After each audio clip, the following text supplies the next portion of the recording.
Jadi dalam kitab Mukasyafatul Qulub, Imam Ghazali di situ menyebutkan keutamaan Al-Quran dan ilmu, dan juga menerangkan bagaimana sih seharusnya seseorang itu menuntut ilmu.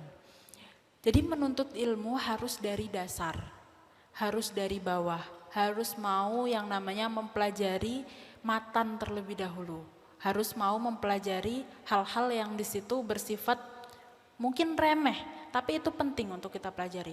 Kewajiban dulu, sholat, puasa, zakat, kalau dalam ilmu agama ya.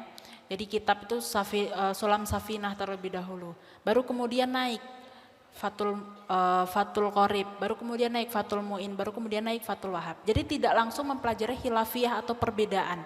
Kita harus mempelajari hal prinsip dulu.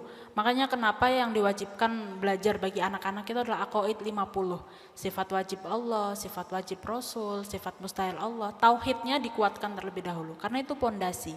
Belajar harus dari dasar.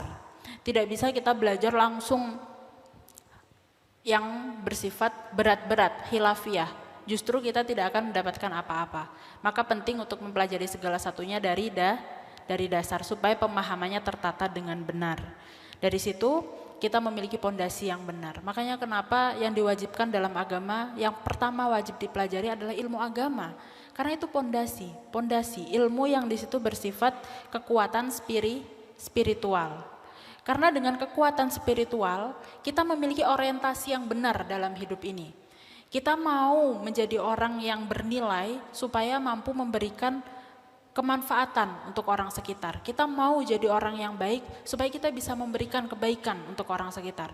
Bukan karena orientasinya salah. Kalau kita salah orientasi misalkan, yang paling penting di hidup ini adalah harta misalkan, duniawi.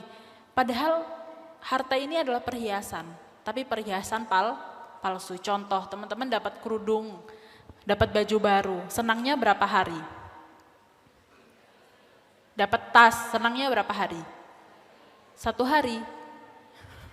Senangnya hanya beberapa hari, setelah itu biasa saja, karena perhiasan tapi palsu. Oleh sebab itu, butuh kekuatan pondasi spiritual supaya mengatur orientasi kita dalam menggapai apapun dalam hidup ini supaya benar, punya jabatan, punya harta. Kita akan gunakan, mengalokasikannya kepada hal-hal yang bermanfaat, hal-hal yang diijabahi dalam agama. Bukan digunakan untuk flexing, tahu flexing? Bukan digunakan untuk menambal rasa insecure di dalam diri kita, karena kurang syukur, akhirnya insecure. Tapi nggak mau kalau anak psikologi dibilang, kamu tuh insecure karena kurang syukur gitu, pasti nggak mau ya.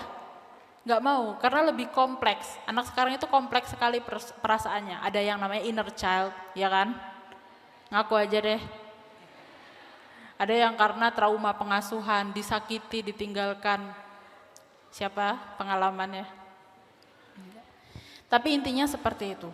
Ketika kita mengimani qada dan qadar, ketika kita berusaha menerima, tapi juga satu sisi mengembangkan potensi diri dengan orientasi yang benar, disitulah signifikansi hidup dan keimanan akan kita dapatkan.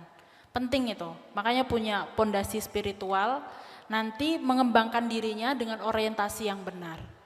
Seperti ketika misalkan kita orientasinya adalah kemanfaatan, memberikan kemanfaatan, maka nggak penting mau dihujat, mau dihargai, mau tidak dihargai, itu tidak penting.